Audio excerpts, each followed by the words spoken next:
하나님의 말씀 예레미야 26장 7절부터 24절까지 말씀을 읽겠습니다. 7절 예레미야가 여호와의 성전에서 이 말을 하매 제사장들과 선지자들과 모든 백성이 듣더라. 예레미야가 여호와께서 명령하신 말씀을 모든 백성에게 전하기를 마치매 제사장들과 선지자들과 모든 백성이 그를 붙잡고 이르되 내가 반드시 죽어야 하리라. 어찌하여 내가 여호와의 이름을 의지하고 예언하여 이르기를 이 성전이 실로같이 되겠고 이 성이 황폐하여 주민이 없으리라 하느냐 하며 그 모든 백성이 여호와의 성전에서 예레미야를 향하여 모여드니라. 유다의 고관들이 이 말을 듣고 왕궁에서 여호와의 성전으로 올라가 여호와의 성전 새 대문의 입구에 앉음에 제사장들과 서기관 선지자들이 고관들과 모든 백성에게 말하여 이르되 이 사람은 죽는 것이 합당하니 너희 귀로 들음같이 이 성에 관하여 예언하였음이라.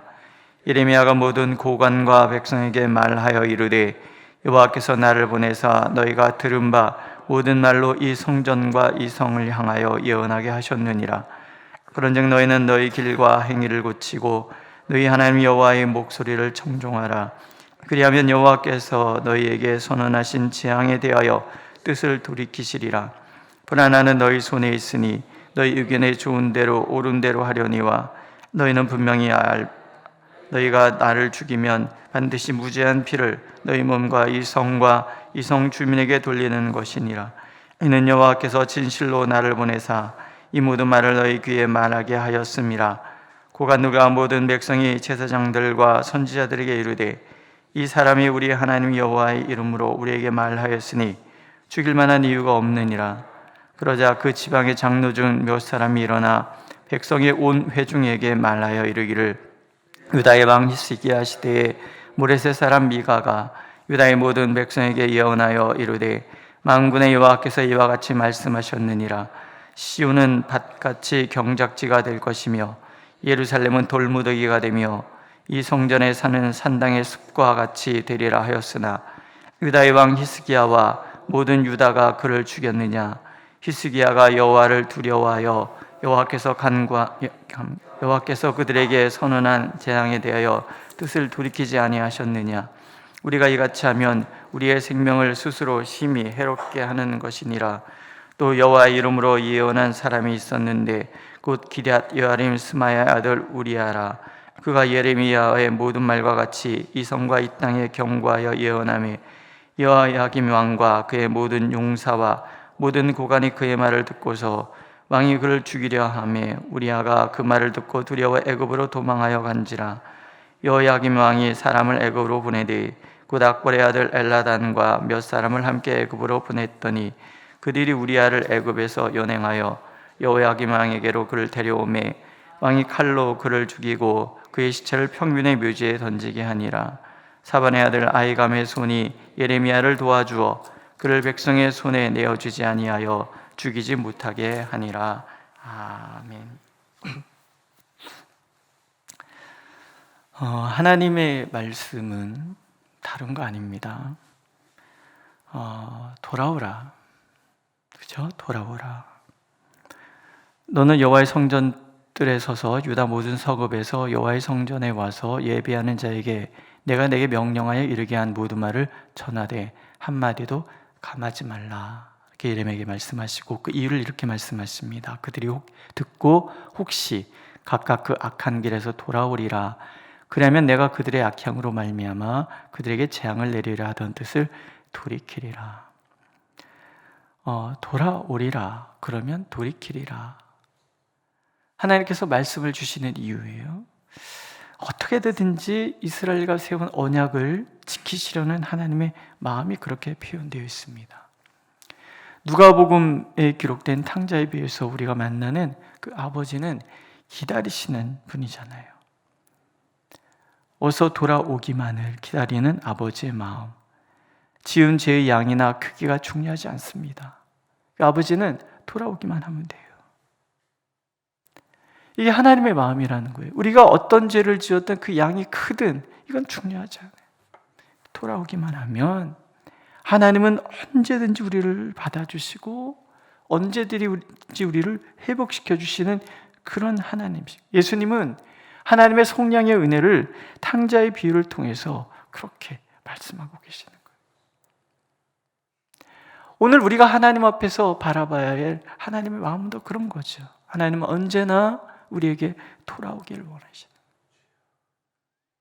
어떤 상황이든 어떤 마음을 가졌든 어떤 일을 했든 돌아오기만 하면 기꺼이 받아주시고 용서해 주시고 끌어안으시는 이 하나님. 이 하나님으로 이스라엘에게 찾아오셨잖아요. 예레미야 선지자를 통해서. 하나님은 항상 사람을 통해서 찾아오시니까 그렇게 말씀하시고 그렇게 하나님을 보여주시는 거지요. 그런데 청개구리 같은 이스라엘은 반대로만 가잖아요. 너희가 나를 순종하지 아니하며 내가 너희 앞에 둔 내 율법을 행하지 아니하며 내가 너희에게 나의 종 선지자들을 꾸준히 보내 그들의 말을 순종하라고 하였으나 너희는 순종하지 아니하였다. 어쩌면 인간의 그 유전자 속에는 하나님에 대한 불순종이 깊이 자리 잡고 있는 것 같아요. 사실 원죄의 모습이 그렇지 않습니까? 내가 스스로 하나님의 자리에 앉아서 스스로 판단하고 싶어하는 그런 마음.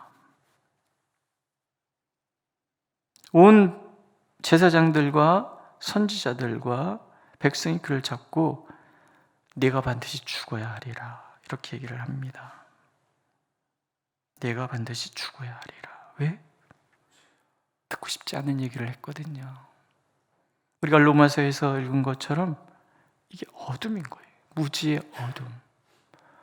무지의 어둠에 사로잡혀 있으면 모든 분별력을 빼앗아갑니다. 남을 판단하는 너희가 누구냐? 너도 똑같이 행하지 않느냐?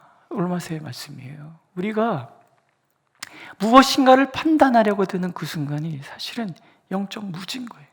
어둠인 거예요. 판단은 하나님이 하시는 거예요. 인간은 판단할 수 있는 자리에 있지 않습니다. 그러나 우리는 끊임없이 판단하잖아요. 정죄하잖아요. 네가 죽어야 하리라. 네 말이 틀렸다. 하나님이 말씀하시고 하나님이 판단하셔야 될 것을 인간이 듣기 좋은 소리가 무엇인지를 분별해서 내가 듣고 싶은 소리를 듣고 그렇지 않으면 판단하고 정죄하고 죽어야 하리라. 이게 인간의 근본적인 그런 마음의 어둠이라는 거예요. 하나님의 뜻을 헤아릴 줄 모르는 무지와 무능의 어둠. 예레미야가 이제 죽게 생겼어요. 근데 그 무지의 어둠 속에 선지자를 파송하신 하나님이 그냥 내버려 두시지는 않는 거죠. 고관들이 예레미야가 잡혔다는 얘기를 듣고 몰려옵니다. 그리고 재판정에 앉는 거죠. 선지자들과 제사장들이 고소를 합니다. 이 사람이 우리 하나님 여호와의 이름으로 우리에게 말하였으니 죽일 만한 이유가 없느니라. 고관이 듣고 선포한 내용이에요. 여호와의 이름으로 우리에게 말하였으니 죽일 만한 이유가 없느니라. 하나님의 얘기잖아요. 네가 내 말을 듣고 내 말을 전하였으니 죽일 만한 이유가 없다라는 거예요. 하나님의 판단이죠. 중요한 것은 하나님의 말씀을 들을 때 우리가 늘 하나님 앞에서 겸손해지는 거죠. 순종하는 거죠. 예레미야 선지자가 그렇게 행동을 합니다. 하나님이 말씀하셨기 때문에 우리가 앞에서 읽었잖아요. 전하고 싶지 않아요. 전하면 자꾸 반대하고 자꾸 핍박하니까 홀로 싸워가는 건 어려워요. 에이 그만두지. 굳이 내가 내 힘으로 뭘 할 수 있다고. 그래서 포기하려고 들으면 마음이 불붙는 것 같아요. 왜? 하나님이 자꾸 말씀하시니까. 그게 예레미야인 거예요. 하나님 보고 계시는 거죠. 아히감이라는 고관을 보내서 보호하시는 거예요. 지켜주시는 거예요. 네가 내 말을 하였으니 내가 너를 지키는 거 아니겠느냐 이런 거죠. 하나님께서는 언제나 우리가 주님의 앞에 서 있으면 우리를 돕는 이들을 우리 주변에 늘 붙여주신다는 거죠. 우리의 몫은 하나님께서 원하시는 일을 하는 거예요. 하나님의 몫은 하나님의 일을 하는 사람을 지켜주시는 거예요. 약속하셨기 때문에 그래요. 앞에 보면 보라, 내가 오늘 너를 그 온 땅과 유다 왕들과 그 지도자들과 그 제사장들과 그 땅 백성 앞에 견고한 성읍 세기 등 노성벽이 되게 하였은즉 그들이 너를 치나 너를 이기지 못하리니 이는 내가 너와 함께하여 너를 구원할 것임이니라 여호와의 말이니라. 이미 처음에 예레미야 선지자를 부를 때 하나님이 약속하신 것이 있어요. 가서 네가 나의 말을 전할 때 어떤 일을 나는 안다, 그 얘기시잖아요. 얼마나 이 완악한 백성들이 너를 배척할 것이고 네가 핍박을 당할 것이고 내가 다 안다. 그러나 그들이 너를 칠 것이지만 너는 이기지 못할 것이다. 왜냐하면 하나님께서 너를, 예레미야를 견고한 성읍 세기 둔 녹성벽같이 단단하고 야무지게 하셔서 견뎌내게 하시고 지켜주실 것이기 때문에 우리가 하나님의 사람으로서 하나님의 원하시는 일을 할 때 때로는 사람들이 받아주지 않아서 외롭고 힘들고 어쩌면 배척을 당할 수도 있는 거예요. 이 세상 가운데 내가 하나님의 사람으로 살아간다는 것은 이 세상과 어쩌면 척을 지는 그런 삶을 살아야 되는 것일 수도 있단 말이죠. 그러나 그럼에도 불구하고 우리가 하나님의 사람으로, 예수께서 말씀하시잖아요. 너희는 세상의 빛이라, 세상의 소금이라. 빛과 소금처럼 살아가야만 하는 이유, 그것은 하나님께서 나와 함께 하시기 때문에.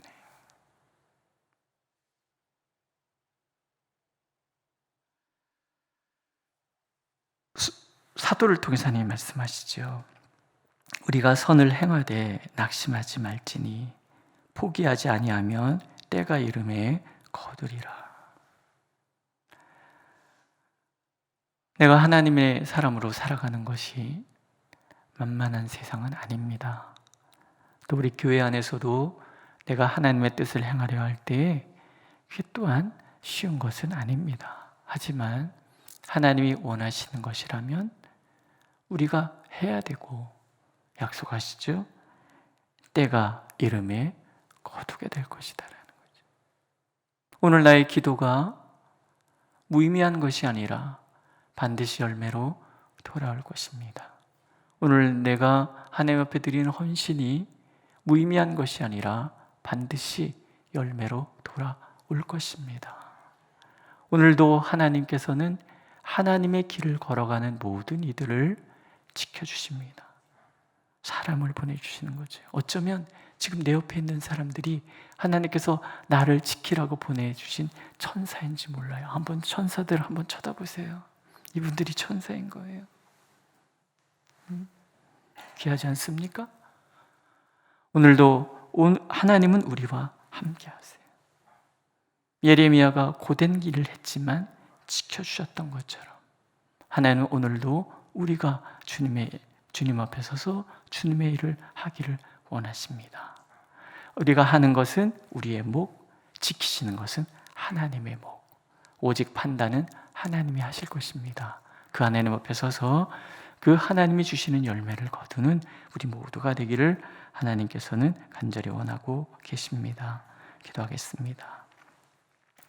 선지자의 그 외로운 삶, 그러나 하나님 앞에서 하나님의 뜻을 이루고자 했던 그 모든 삶을 그 사역이 마치기 전까지는 결코 누구도 손대지 못하도록 지켜주셨던 하나님, 오늘도 우리가 주님 앞에 있사오니 이 세상이 주님께 호의적이지 않은 그런 모습을 띈다 할지라도 기꺼이 우리가 주님의 사람으로 살아갈 수 있게 하여 주시옵소서.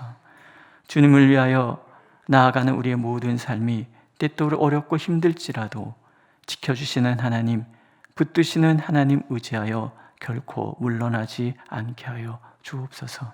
그래서 우리가 하나님의 뜻을 이루는 아름다운 교회, 하나님의 뜻 가운데 살아가는 아름다운 성도 개개인이 될 수 있도록 은총과 자비를 베풀어 주옵소서. 예수님의 이름으로 기도드렸습니다. 아멘. 하늘에 계신 우리 아버지, 아버지의 이름을 거룩하게 하시며 아버지의 나라가 오게 하시며 아버지의 뜻이 하늘에서와 같이 땅에서도 이루어지게 하소서.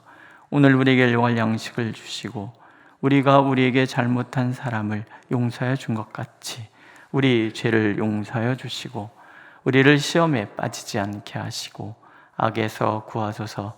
나라와 권능과 영광이 영원히 아버지의 것입니다. 아멘.